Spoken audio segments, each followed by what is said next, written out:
Welcome back to another mediocrely exciting episode of the Breakout Barn. On this beautiful spring day, we are back on Willy. Actually, we're not back on Willy. We never really left Willy. We left Willy for a minute to focus on the Taco Preza. But parts showed up. A bunch of parts. Not all the parts, but most of the parts, to the point where we can actually do some stuff. Ta-da! Stuff. Well, they ignore Santa and the Mopar manual trans fluid. But what arrived so far is the combination myriad of cheapo suspension lift stuff, along with, most importantly, wow, that was lucky. Got the dad reflexes on that. Whew, whole camera case almost went down. Oh man. Both phones face first in the dirt. What's going on here? What happened to your legs? You too good for your legs? Definitely kicked one out. 100% my fault. This thing is like as old as I am. None of the legs lock. It's fantastic though. There we go. You stable now? You're stable. All right. Camera case, check. Phones, check. Back to parts. So most importantly, oh my God, everything is funny. It's Friday afternoon. It's Friday afternoon. It's Friday afternoon. We got this. Okay. Most importantly, our rear leaf spring perches. These are SRI, which means that they're basically tier A automotive OEM replacement manufacturer with some grade 8 hardware, new locking nuts. These guys were not the least expensive thing in the world, but they are beefy. They are going to handle all of the load in the back, and they're worth it. I really like this particular kit because it comes with grade 8 fasteners. From the factory, these things are riveted on in place. And I'm very bright in my face. Let's see if I can sneak my hand in here. This is what is left of them. So you can see the 1, 2, and then the 3 and 4 rivets there. So those guys are riveted in from the plate in factory from the place. Here's what is left of the top part of the shackle, right? The shackle is actually folded over, completely collapsed in. I took the bed cover out of the bed because I had to access the actual bed bolts to do part of the body lift, which is what we're gonna do today. And I noticed that, doing my tools here, the bed is actually split on both sides at the seam. This side's actually been perforated through by those shock mounts, or by those leaf spring mounts actually coming through the bed. So they were broken for a while, and probably a pretty decent while based on the amount of rust that's accumulated on those perforated holes. So what else do we have here? We have some lift locks for the front. Those are 2.5 inches. We have 2.5 inch extended lift shackles for the rear, along with some brand new anodized hardware, which is nice, so we don't have to worry about getting bolts out of the old. It just, trust me, this is the way to go. And then we have your basic body lift kit. So we have 3 inches of Delrin fiberglass reinforced spacers, whatever they are. Pretty sure they're Delrin reinforced with fiberglass. That's what they look like, at least. We have a myriad of extra stuff. We have stuff that we don't care about, which is bumper mounts, because, well, the rear bumper's gone and the front is soon to follow. We have a steering shaft extender because we're going to be lifting the body. All of the drivetrain stays with the frame. So, Tucker, why are you stacking lifts? Why am I stacking lifts? Because with 2.5 inches of suspension, it allows us to do things like run stock camber bolts up front, so we don't have to mess with any of that. It allows us to maintain a lot of the original drivability of the truck. So we're not interfering totally with the ride quality. Definitely gonna get a bit stiffer, definitely gonna be a bit more truck-like than, you know, whatever the hell it was, but it's also 25-year-old plus 26, probably at this point, Ford Ranger that has not had rear leaf springs attached to it for who knows? So it's going to improve. It is going to improve. We have a nice new bag of hardware for all of this stuff. The factory bolts from the Ford, especially in the bed, are actually 6 Torx bolts. They're T55 Torx bolts. So this kit actually replaces them with hex head bolts, which is a freaking lifesaver. And I'll show you why in a second. And what do we have? Brand new bag of open Acorn lug nuts with no chrome caps on them, thank God. So we have a bunch of parts. We have Willy precariously, I wouldn't say precariously, pretty solidly actually. The whole rear end is up. The bed I have prepped to lift. So when I talk about those body mount bolts to actually lift the bed, it's really I guess 9 bolts to separate the entire bed with the bumper already off, to be fair. From the frame here, right? So we have 2 at the main bulkhead, 1 and 2. We have a little bit of a problem because that one is the only one that snapped, and I'll show you it completely necked down. We have in the back 4, 1, 2, 3, and 4. On the extended bed or the standard cab trucks with the long bed, there's actually 4 bolts in the back. There's 2 more up front that are a little bit reset from those main bulkhead ones. So if you're doing this on an extended bed truck, don't fight it and look for those. Here's the bolts that came out, right? This is pretty okay. This one came out pretty all right. Same, not bad. Definitely put some oomph into it. The problem that we run into with all of these is you can see where the bolt actually lived inside the bushing, right? And the bolts all extend past the bushing, and it's these tapered angular threads that collect the corrosion and make it so difficult to drive the bolts backwards out of the bushing. The other thing is these bushings start to collect crap on top of them, and what happens eventually is the bolt starts to neck down. So you can see it. This side of the bolt is still pretty solid, but this side is actually corroded and has started to flake away, and it's necked down. That one's screwed. That one is just toast, right? So let's look at it next to the one that came out with it.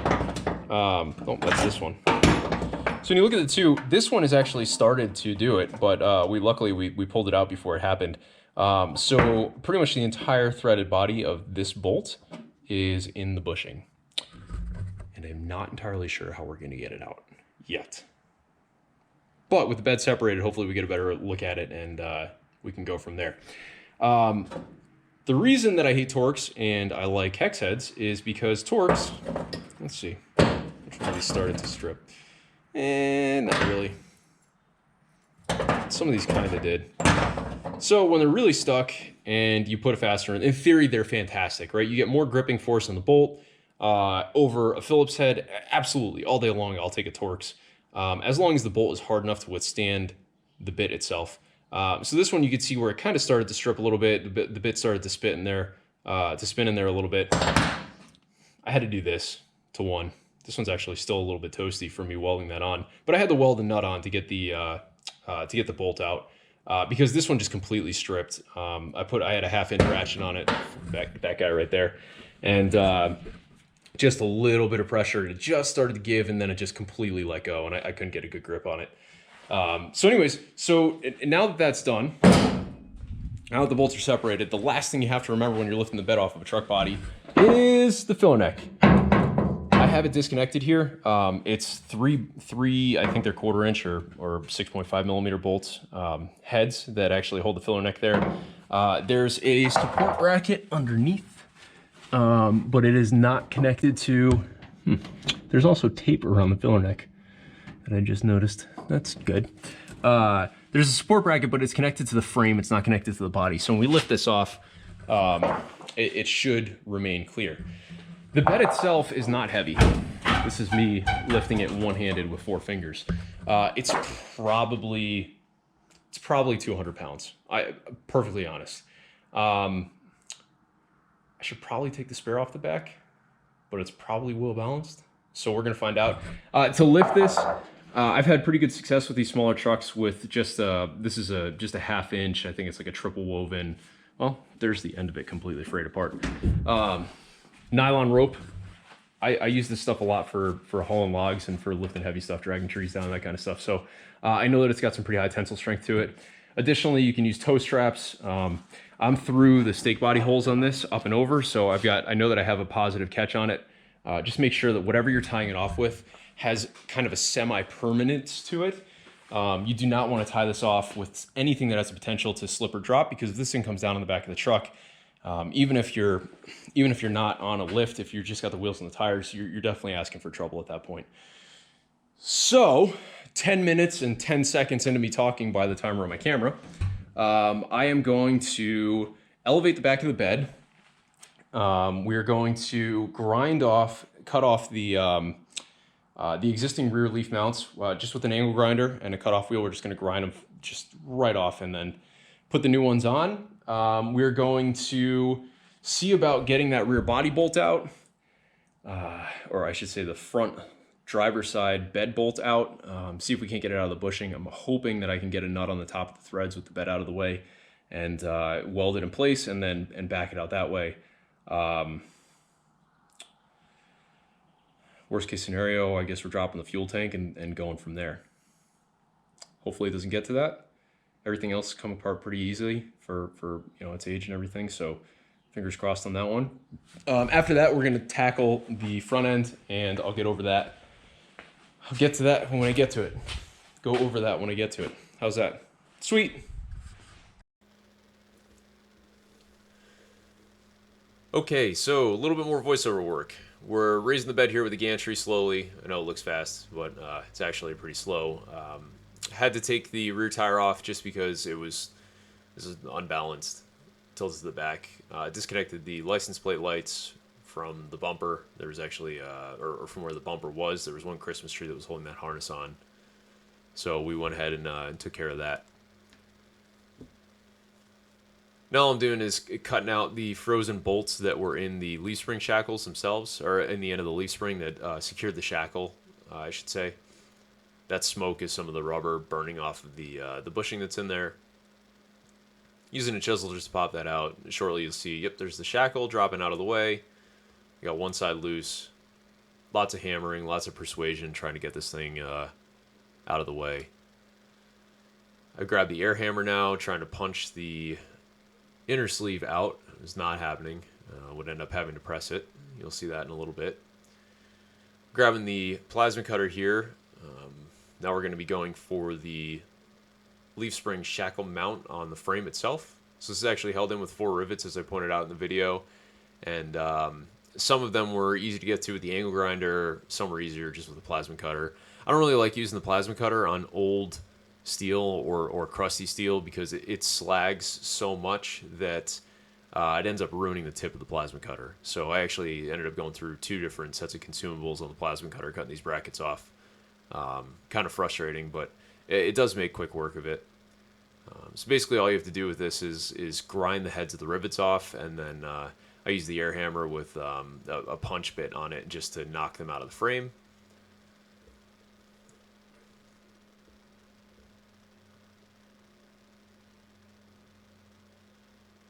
A little bit more grinding, a little bit more punching. We'll get them all out.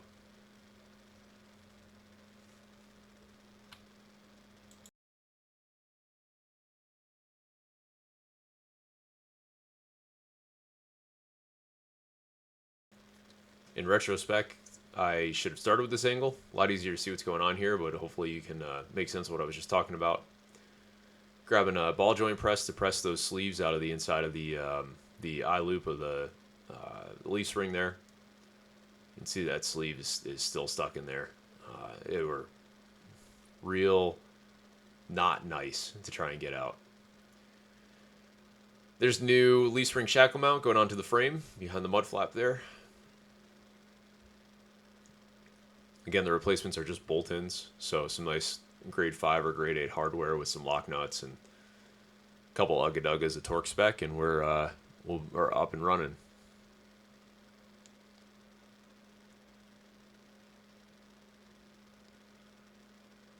Now, the downside here is I don't have bushing. I wasn't planning on replacing the bushings, right? So I don't have the correct bushings. I did end up ordering them, and they'll be pressed in at a later date. So for now, the suspension was going back together with just the bolt sitting in there. I mean, it's fine for just the rolling back and forth. This side was a little bit interesting. I'm not sure if this is factory or what this was, but The rear two mounts on the leaf spring shackle on the frame were bolted in, and the front two were riveted. And there's a cross brace there that goes across the back of the frame. It looked like it could have been from the factory, but it was bizarre to see two riveted and two bolted. Here you can see a better angle of what I was dealing with, right? So I cut off the old shackle, and now I am grinding away the heads of the rivets that are in the frame. I'll grab the air hammer shortly to try and blast those out.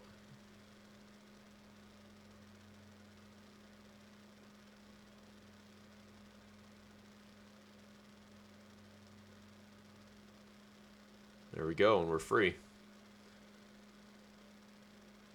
We'll push this side bushing out.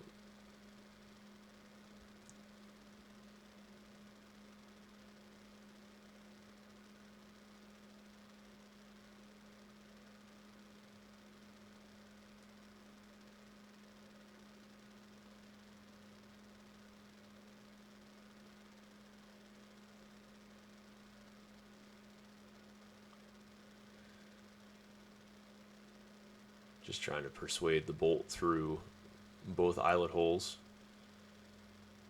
which proved to be a little bit more difficult. I did the opposite side, opposite. Put the top bolt in, put the bottom bolt in second.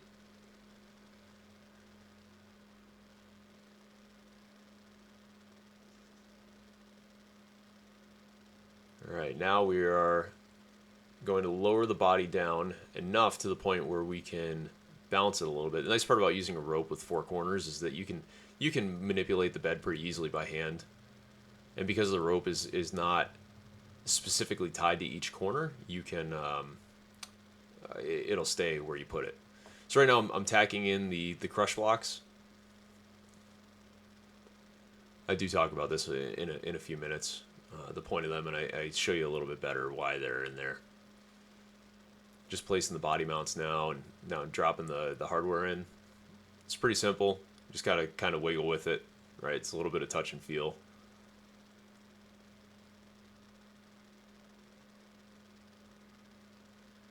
I like to start these all by hand before just tightening them down. That way it gives it a little bit of pliability. The bed does move, right? There's space compliance in the mounts for the bed to move back and forth and side to side, so you can set the gap to the cab correctly, and you can line up the body lines in the cab pretty well.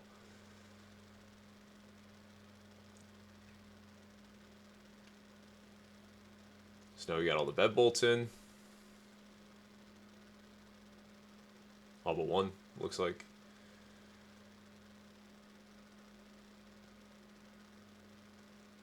Getting the rear wheels and tires back on. Have not decided as to whether or not those tiny floppy mud flaps are going to stick around. We're just pulling out the rigging. Should be good to go. Okay, so time lapse is complete. The rear end is done. I still have one more step to do that I'm going to get to in a little bit, but for the most part, yeah, we're pretty buttoned up here. Pretty excited with the results. It's ridiculous, and I'm pausing now to show you the difference between the front end and the back end on this, front half of the truck and the rear end of the truck. It is substantial. It is worth talking about. So when we talk about body lifts, or lifts in general, we did a two-part on this, right? So we lifted the body using blocks, which I'll go over in a second. And we lifted the rear end using shackles. The suspension lift portion of this was done using lift shackles. So basically what a lift shackle is it's an extended shank on the whole shackle part itself. That typically, I mean, these are 2.5 inch, right? So there's a 1.5 inch and a 2.5 inch setting, so you can play with the ride height a little bit. The alternative to moderate suspension lift that don't involve replacing the entire leaf pack are blocks. And I do not like blocks. Blocks physically sit between the spacer and the axle, or the leaf spring and the axle itself, and serves as a spacer to raise the truck that way. The reason I don't like blocks is that they introduce axle wrap. So leaf springs are great for what they are.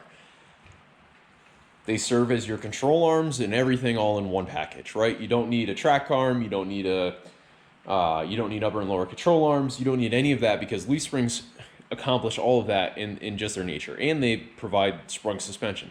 They're strong, they're cheap, they're perfect for rear truck suspension, truck rear suspension. The axle actually sits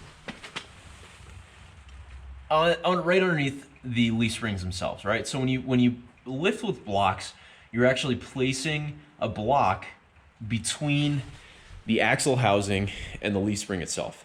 And what that does is it drops the center line of those axles and those rotational forces down underneath the leaf springs. So you're basically extending the moment that the axle is exerting on the leaf springs, and you can create what's called leaf spring wrap or axle wrap. Axle wrap makes for crappy drivability. It makes for poor traction in higher horsepower applications or higher torque applications. And it just sucks in general. So blocks, not great, right?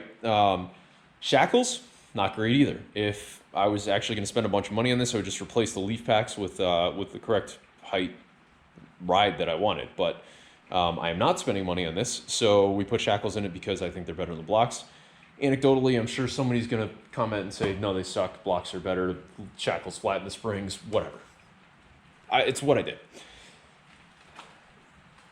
Everything else went pretty straightforward.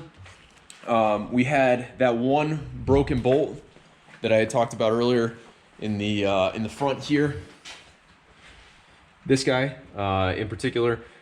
All I did, when I lifted the bed up, there's enough space in there to actually cut the side of the captured nut bracket. And once I had done that, I was able to lift the entire bolt assembly out. I actually had to hit it with a hammer, but I was able to get it out, no issues. We do have one issue that I need to address. The fuel feller neck, the rubber that's on the fuel feller neck in here is not flexible enough. I'm pretty sure it's the original fuel feller neck. It's not flexible enough to make it up to the bed. New softer rubber probably would be, so I'm gonna have to replace the filler neck or at least at the very least lengthen it, but the rubber's kind of dry rotted. There's duct tape around a part of it, so we're just gonna replace it anyways. It's a relatively inexpensive part to do. So aside from that, the only other thing that we had to add in here when you do this lift is crush blocks. And crush blocks live between the bed rail itself and the frame, and they just give you additional support there. You can see one of the actual body lift spacers. They give you additional support throughout the bed. So when you do put things in the bed, they're not just sitting on the spacers, right? That bed was designed to sit across the frame, so the frame takes a lot of the load. By putting those crush blocks in there, that's all we're doing is we're just adding more weight distribution points throughout the bed. Those are just tacked in place on the bottom. You do not tack them on top because then you're welding your bed to the frame. Please don't do that. So they're just tacked in place to the frame, and then the force of the frame on the bed, the force of the bed on the frame actually holds everything together. I am most likely going to put the bed liner back in here. I'm obviously going to clean this all up because all this dirt is just going to trap water corrosion, or it's just going to trap water and debris like it has here, and it's going to cause corrosion ahead of schedule. I'm going to try and pound some of these flat with the old 2x4 and sledge trick, just to flatten them out a little bit. You know, I'm probably going to leave that hole because it's Willy, it's free, man. But importantly, what I want to talk about is this. This is the result that we have, right? This is kind of hard to tell, right? There's my fist, for example, in that wheel well. So we got what, 1, 2, 3 fists. And this is, I've rolled this thing forwards and backwards, so this is pretty settled. I mean, we can bounce on it. It's completely off the lift. There is substantial space in there now between the suspension lift and the body lift. We have 10.5 inches between the top of the tire and the bottom of the fender lip. In the front, not so much the case. Okay, so this is 100% stock suspension. This is very similar to what the rear was. I mean, we've got, you know, a fist here, right? So we added 2 fists of height, new measurement unit. We've added 2 fists of height to the rear. This thing looks goofy as hell squatted out. Right now, we do a nice little panty shot. All right, looks completely goofy. Looks like your Southern Brochacho, horrible backwoods truck. We need to fix that. We need to do the fronts, right? There's a difference in the body lift, right? So there's that 3 inches of space. So the cab is going to come up to this level. We're going to add the blocks to the front in the actual springs themselves, and that's going to give us the appropriate lift and level that this thing needs. Hopefully it doesn't ride like a bag of ass, but we're lifting a 27-year-old Ford Ranger 5.5 inches, so it's probably going to. To do that, we need to pull the interior, and by interior I mean both seats because they're coming out anyways, and then the carpet to reveal the body mount bolts. So the body mount bolts are, there's one here, and then I think there's one here in the front corner, and then there's another up here behind the radiator support.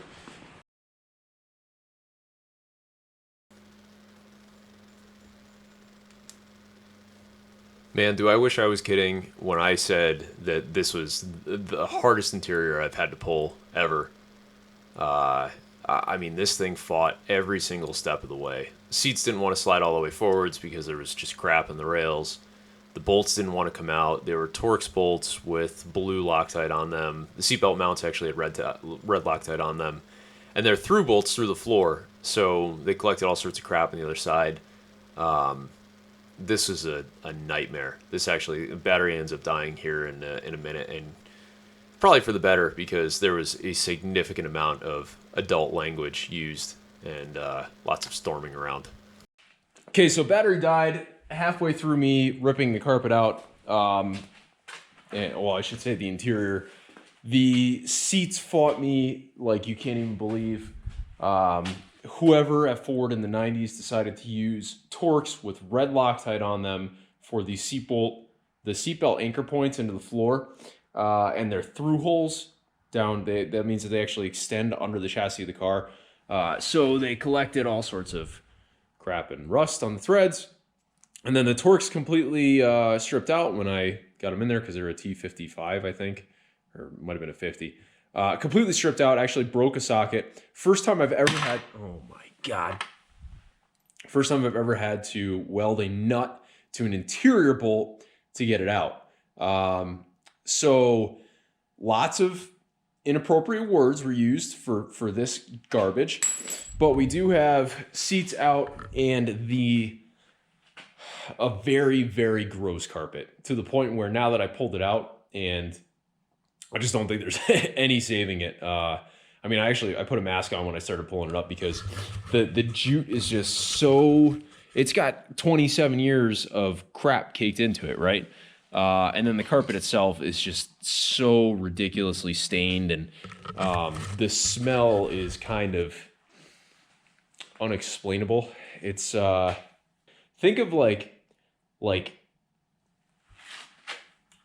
hot towel soaked with chlorine in a warm summer day, but also you had Wendy's like 3 days ago and there's still that French fry smell in your car. That is what that carpet smells like. It is horrible. So it's probably not going back in, which is fine because this is a pre-runner and we've got some nice furred floor mats over there. I also have some nice WeatherTech ones. So we're probably just going to run this thing with no carpet in here. I might paint the floor, actually. Haven't decided yet. But I took a break from doing the lift because, well, I saw how much rust was on the bolts and didn't want to deal with that tonight. So I pivoted a little bit, and we are doing some seat stuff. These Impreza seats are considerably larger than the old Ranger seats. They also have adjustable headrests, so they look extra large. They're substantially more comfortable. They're sized for your average American instead of for your smaller than average American. I think I'm an average American. I don't know. Whatever. They're comfortable for me. And we ran into an issue right off the bat. The Impreza seats use a side mount bolt pattern instead of your traditional flat bottom mount rails or anything like that. So what I ended up doing is taking the mount off the bottom of the, here we go, ready? my God. This thing also weighs like 687 pounds. This gigantic mount mechanism here with like the twisty fucking 400 springs, right? It's ridiculous. But that's how they got the thing to slide so you could actually get into the back of it. So it kind of makes a little bit of sense. But also it's completely ridiculously engineered. Could have been way simpler than it is, but someone had a brother in sheet metal manufacturing and here we are. So I ended up taking this whole assembly, which as you can see here, bolts right to the bottom of the seat frame with some nice flat stanchions, right? The issue that we ran into is the seat width is different. So I had to get creative because the Impreza side bracket, or the Impreza seats are side mount, right? And the Ford ones are bottom mount. So here you can see the side mount bolts, right? So these are the two bolts that bolt this thing in here. And I basically disassembled the slider assembly from the Impreza seats, and I ground off a couple of brackets and stanchions and stuff that are on here. Got everything in, loosely bolted the actual, this is the Ranger frame down on the bottom, this top half with the newer metal, this is the Impreza frame, and I have just buzzed in the two pieces together. So the bottom part actually houses the slider mechanism, so the seat will still go forwards and backwards. We lose the functionality of the one touch, so to speak, where you could pull one lever and the seat would flip forward and slide forwards, but who really gets in the back of a 1994? Because it's a 94, I'll get into that later. Ford Ranger. No one that I know is going to ride back there willingly. Nobody that I know is going to willingly ride back there. And that's not like a kidnapping joke. That's like shitty friend needs a ride type of thing. That's the only person I would put back there. Anyways, back to the seats. So just literally got this in here, made all my measurements, adjusted all the way forwards, all the way backwards. And I started with the passenger side because the passenger side seat placement is not nearly as important as the driver's side is because of, you know, like clutch pedal and stuff. So anyways, this is welded together. This is one piece now. It's not fully bolted to the floor, so that's why it's moving. The opposite side, the seats are a slightly different width, but it was critical to me that this side sat flush so that I could put on the Impreza seat trim, ta-da, and hide all of that mechanical connection. The inside of the seat, we're actually gonna have to make some L brackets, which is literally just gonna be chopping up some angle iron and welding the two together, just to make that spacing fit. But this spacing here is critical, right? This is probably the only critical thing on the seat. You gotta actually have, well, the centered, right? So by using this outside edge on both seats, I'll be able to center them appropriately to each other, right? And then be able to cover the actual mechanical mating, because this is like a shin accident waiting to happen, all of this mess right here. And while this is a free Ranger, a free 1994 Ranger, we still want it to be kind of a little bit decent, right? So I'm going to button up some brackets there. We're going to get this seat in. We're going to use the Ford seatbelt retainers, the actual buckle part, the clip part, the part that the buckle goes into, that clip mechanism, the female end of the seatbelt assembly. We're going to have to bore out the hole a little bit just to fit them onto the Impreza brackets, but that's really no issue. It's literally just taking a Varibit and hogging them out a little bit. So we'll be able to use the Ranger seatbelts with the Impreza seats, a little bit of angle iron in the interior, and we'll have some comfortable seats that halfway match the interior, right? We've got some grays, we've got some blacks, we have some sketchy carpet. It doesn't really match. This is still kind of filthy. I haven't decided what to do with these door cards. And the seats are kind of like this bluish color, but whatever. They're nice, and most importantly, they were free, courtesy of the Taco Presa. All right, back to it. Okay, day number 7,926 of the Willy build. We have hit some serious roadblocks. Willy must have heard me talking nicely about him and decided to throw us some curveballs. So, curveball number one. Remember how all but one of the bed bolts came out nicely? all but one of the cab bolts did not come out nicely. So we are 5 for 6 broken, rusted, crappy bolts in the front. And what that basically meant is that we're getting some upgrades. So a filthy mess, but we're going with some Prothane cab mounts themselves that are going to sit underneath our body mount or body lift. Here is the old bushing, or old bushings, I should say. And as you can see, these things are a disaster, right? So this is the only one that actually came out clean. Threads are actually clean there, but the whole thing is kind of corroded. This is what happened to the other 5. That is one homogeneous mess of rust and crap. And due to the lovely design here that Ford incorporated with this nice metal sleeve here, you can actually see all of that corrosion on the inside of the that sleeve there. So this thing didn't have a chance in hell of coming out. The fronts, the very fronts, were actually completely collapsed. So it's a good thing that we decided to make some upgrades. I mean, that was a flat washer, and that was a bushing, and this thing is literally just crumbling in my hands. So where we sit right now, we have a little bit of a slight conundrum. Ford uses that sleeve design from the factory, right? Prothane decided, well, you know what? We're gonna mimic that hardware so that you can just slip these guys on, and from the factory, you're gonna have, you know, nice polyurethane bushings, or using the factory hardware. To replace that hardware with those proprietary Ford sleeves and the built-in nuts and all that crap, it's like $298 for 6 nuts and bolts and the sleeve washers and stuff like that. I'm not even kidding. It's $300 for 6 assemblies for just the hardware.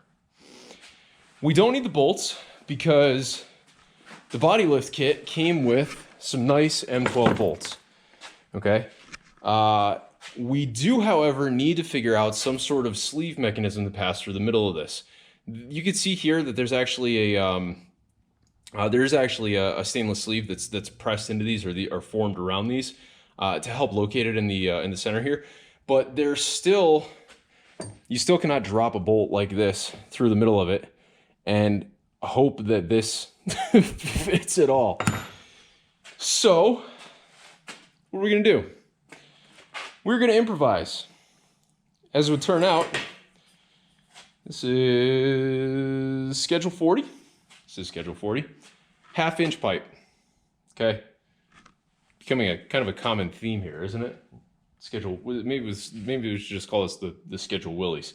But what I found is this guy actually fits in there pretty nice. There's probably, I don't know, I measured it, and there's so if the ID is 0.95 inches and these are 0.91 OD, then there's a 0.04 gap between the bushing and the schedule 40. The 12mm bolts that we have fit snugly on the interior of this 1/2-inch schedule 40, so we don't have to worry about that. It's not going to be perfect, but it is going to drastically reduce the movement of these in the bushings. So next step is going to be drop these guys in place, drop the body mounts on top, new hardware in. To get to this point, the front is definitely more complicated than the back end is. Back end is literally like, you have to worry about the license plate lights. Yeah, the license plate lights and like the fuel filler neck. And then the whole bed actually lifts up. In the front, you have steering shaft, radiator mounts, because the fan shroud is actually, I'll show you guys that. So this has got a mechanical fan on it, right? So the fan shroud actually sits on the radiator. Radiator is obviously up way high. If we leave this like this, then the fan is only going to be throwing through the bottom, I don't know, 2/3 of the radiator. So we got to drop the radiator mounts down. Steering shaft, we have a little guy that sits in there to give us our extension. We had to disconnect some of the ground straps for lifting. So those basically just need to be routed a little bit differently. The e-brake cable has an extension for it because If you left it as is, it would be extremely taut and you'd be driving around with your e-brakes on because you literally can't just take enough extension out of it. Not that the e-brake on this actually works. Something to address. Aside from that, I think that's it. There's some miscellaneous wires and hoses that as you're lifting, you just want to kind of pay attention to, right? There's enough slack as long as you take them out of the P-clips or the actual Christmas trees that hold them on. But it's pretty straightforward other than that. If you've ever pulled an engine, it's very similar to pulling an engine, right? You think you have everything, you lift the engine up 4 inches, you realize you forgot something, it looks like it's gonna snap, you drop the engine back down, you loosen it so it doesn't happen again, then you pull it up and then you find something else, and then it's a transcooler line, and then you eventually get it out, right? So same thing with lifting the body off. For me, it's super easy. I've got the back end actually on my gantry being supported here. And then the front end, I have a pneumatic bottle jack that has enough lift with a piece of wood on top and a piece of wood underneath it to suspend the front end. Normally I would use my cherry picker, but my cherry picker is currently occupado with old Datsun power plant. So we're gonna slap the polyurethane bushings in. We're gonna drop the body mounts on, put some hardware back in, start reassembling this thing. I need to get it out of here by tomorrow because tomorrow we are pulling the engine on the Taco Preza to do timing belt and oil pan and all that jazz. Shit, that means that, oh no, I get the gantry. We don't need the cherry picker. Anyways, back to it. I am totally over shit, just done, just ready to get back to fun stuff. But have to power through the not so fun stuff, including pollen like this. Man, that is just, whew, that is a green skim coat and a half. We're back on Willy tonight. Taco Preza broke too many bolts. That's just a whole nother saga coming on. The lift is 95% done.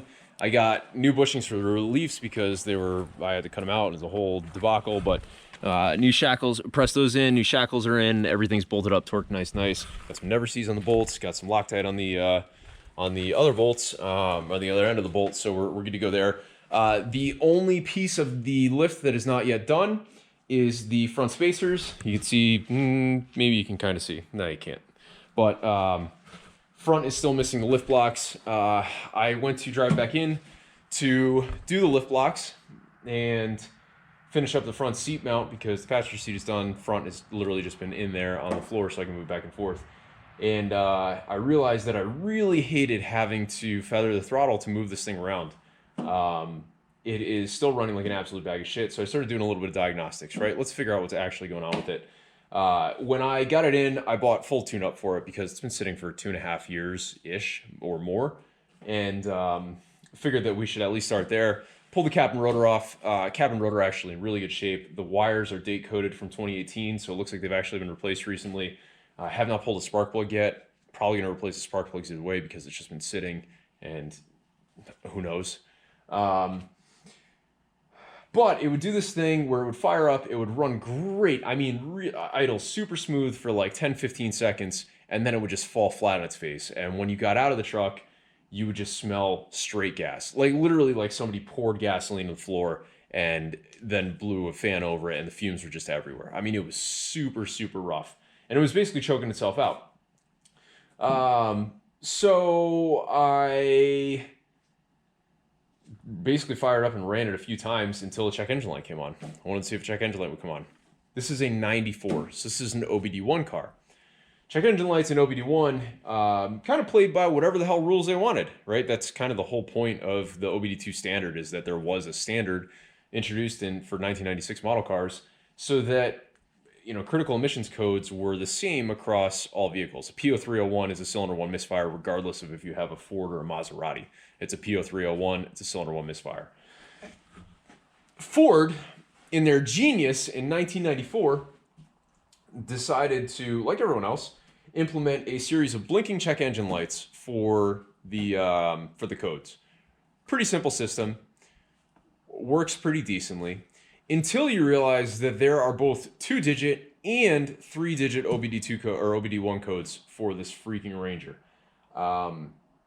I do not have the original owner's manual, and the emission sticker is still there, but doesn't actually clue me into what ECM is on this thing. The sticker on the ECM is gone.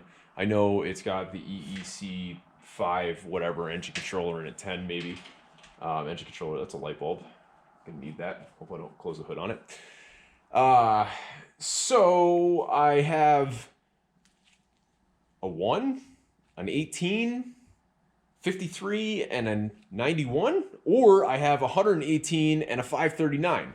An 18 and a 53 are both valid codes, along with a 118 and a 539. So we got to do a little bit of deducing. Previous owner told me that in traffic, after a long while of being in traffic, the truck would start to overheat. In OBD1 cars that only had basically one O2 sensor and like a couple other sensors just to, I don't know, tell you something, make you feel good, they relied extremely heavily on the engine coolant temp sensor. I mean, it was like the life center of information. It told the computer how hot the engine was, what fuel map to run based on how hot the engine was, right? Because there's no chokes anymore. So the choke is basically electronically controlled now on modern day cars. There's still chokes, but whatever, until it warms up. So if the engine coolant temp sensor decides to take a dump, your OBD1 car is going to run like a total bag of crap. Step number 1, think, okay, well, if previous owner said that after a long time it would start to overheat, and we have one code that points to the engine coolant temp sensor being high or open, then it's probably the engine coolant temp sensor, right? Nah. Nope, can't be that simple. Pull the engine coolant temp sensor or the plug from it, because when it's got no signal at all, it defaults to a certain run mode. It runs like a bag of crap, but it's supposed to run better. It did not. It did the exact same thing. I replaced it anyways because there was a ton of corrosion inside the connector, and I just wasn't sure, so I cleaned the connector out, replaced it. But we still need to find the root cause of what is making this thing run like a bag of crap. So we started playing my favorite game. The one where you put a pry bar on the accelerator to keep it idling, because it won't idle by itself. And then you disconnect sensors until it changes. And what we found was the IACV, which is this guy right here. This is basically your idle air control valve here. This is your throttle position sensor here. But the idle air control valve is really simple. It's just a coil, and there's a little valve mechanism in there with a spring, and you can see that this thing is extremely carboned up. So when I pop the connector off of this guy, truck instantly started running better. I mean, night and day better. Timing's definitely off. It's definitely got some old crappy gas in it. It's still kind of chugging along a little bit. But it idled, and it idled by itself for 10-15 minutes, started to get up to temp. So next step is going to be see if we can clean the carbon gunk out of this thing, if this is actually stuck. If it is just stuck and we can clean it out, then fantastic. If not, I got to get a new IACV, and it's not the end of the world, but hopefully we can get some drivability into it.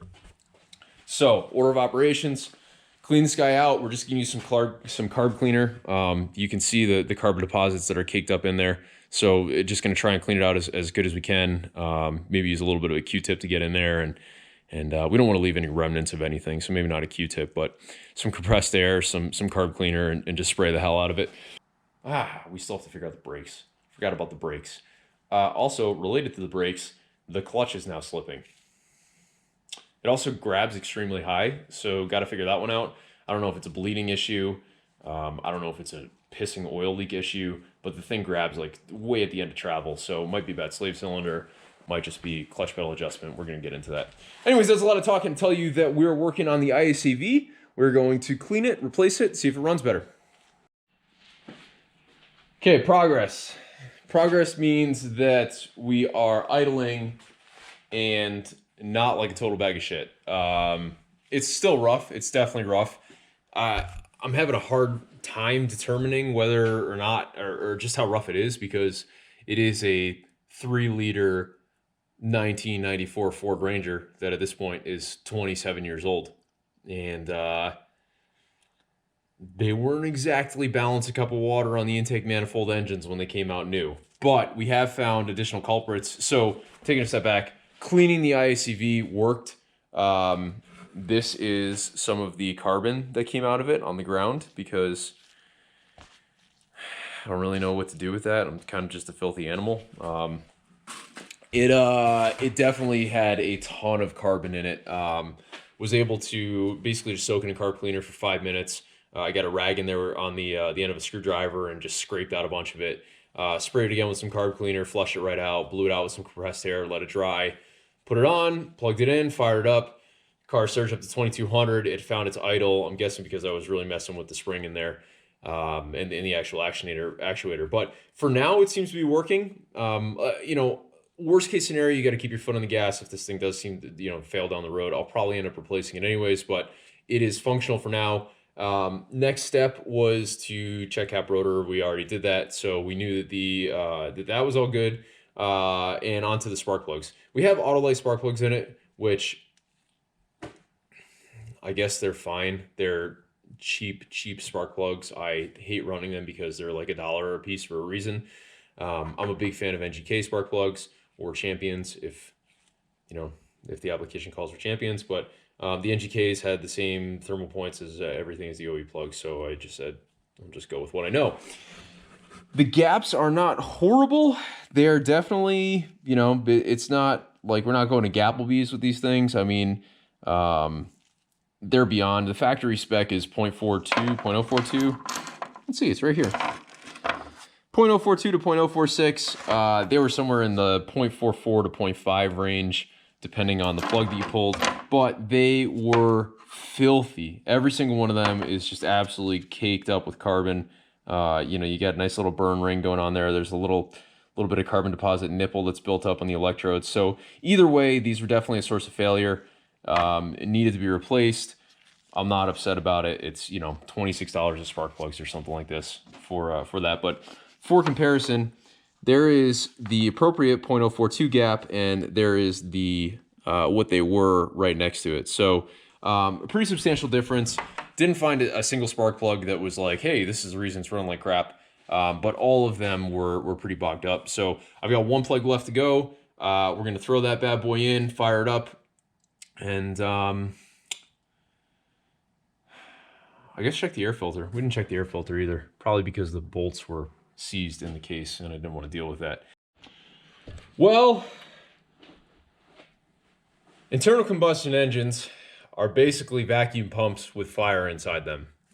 And what that means is that they rely on sucking in clean, fresh air to run.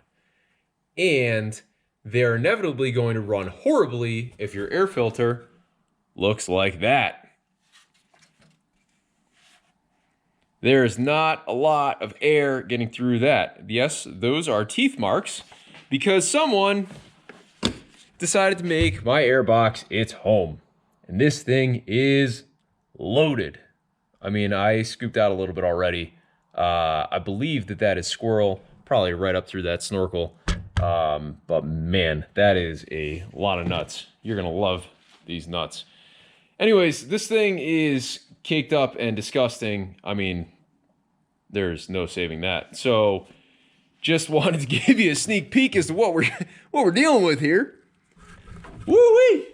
All right, we're gonna vacuum that bad boy out.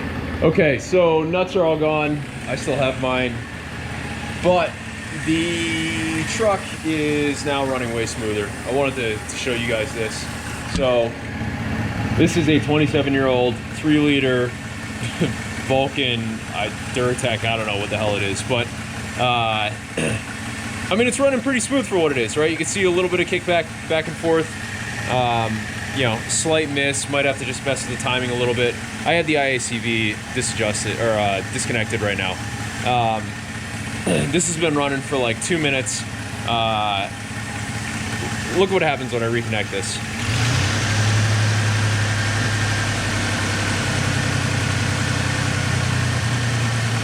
I don't know if you could tell really from the video, but it's shaking pretty bad. The idle hunts constantly. Upon disconnecting it, it goes right back to where it's supposed to idle, right at that, you know, 700-800 RPM mark. Smooths right out. So we're gonna have to put an IACV in it, but I'm really happy that we found the cause of that. That little bit of smoke was, I was checking for a vacuum leak which is just spraying some carb cleaner around the base of the intake and everything. That's burning off right now. But yeah, I mean, it's that simple, right? Idle's fine. Idle's like crap. Idle's fine. Idle's like crap. Actually just runs like crap. So, I mean, it's that simple, right? So I'm happy to have the drivability situation taken care of. I mean, for the most part, obviously we haven't driven on the road, but idling is a pretty big part of driving a vehicle. So we're gonna tackle the seat next. This has been a long video with lots of different parts that don't really make sense, and it's going to be followed up immediately by another part, but I got to cut it short here, otherwise this episode's going to be like an hour long. So where we are, we've got 2 seats mounted in the vehicle. They are sturdy, they're dirty, they actually fit surprisingly well. This one's a little bit adjusted, so I was able to retain the factory, we'll call it easy exit apparatus. So seat does fold forwards, not all the way. I mean, the driver's side doesn't fold all the way forwards, but it gives you enough room to easily access stuff in the back. The center, I'm gonna have to make some sort of center console because obviously this guy is, I don't know, whatever. I'm kind of at the point where it's functional. It works, right? They're sturdy. So I used this half of the stock Subaru ones and half of the Ford mounts and kind of combined the two. I chose to do so because this allows me to use the height adjust on the Subaru seat and the slider from the Ford seat. So if someone shorter wants to drive this truck, my wife, she'll have the added visibility that she needs to drive because she's like 5'3 3/4" or something. Anyways, in retrospect, it puts the steering wheel a little bit close to the seat just because these Subaru seats are a little bit thicker up front than the Ford seats are. They're way more comfortable for it, especially for someone with long legs like myself. What I might ultimately do is chop the brackets, you know, another inch or so and drop the whole thing down. But for now, it's comfortable. It works. They're sturdy. I was able to just bore out the Ford female end of the seatbelt, and it actually fit right onto the Subaru bracket using the Subaru Torx. So seatbelts are functional. Connectors are all working, everything like that. I did also find, when I was moving it from over there to over here, I noticed something. That. Everywhere I park this truck, I get one of those. Well, I finally saw where it's coming from.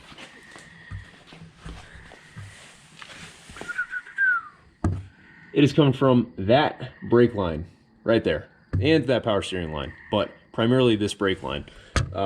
So where this fitting actually goes into this multi-junction here, there's a line off the back, and then there's this fitting into this line itself. And when you pump up the brake line, that fitting's just leaking. So it's most likely a combination of that and the that nice whoosh from the brake booster that gives the brakes a really shitty feel. So what I'm gonna have to do is replace that brake line, 4-corner bleed the whole system. I actually got the brake line already. That's gonna be in the next video. Right there on the stool. Thank you, stool, for holding the brake line. But for now, that's pretty much it. IAC is still in the way. Idle air control valve is still in the way. It's going to get here whenever it gets here. And there's really not much left to do on this thing. Thanks for tuning in. Like, comment, subscribe. Tell me my hair sucks. Some people do that. Don't care. Doesn't bother me. It's comfortable. Got to style it with some oil or something. Little 5-weight. Yeah. That's pretty much it. So again, thanks for tuning in, guys, and I'll catch you next time. Bye.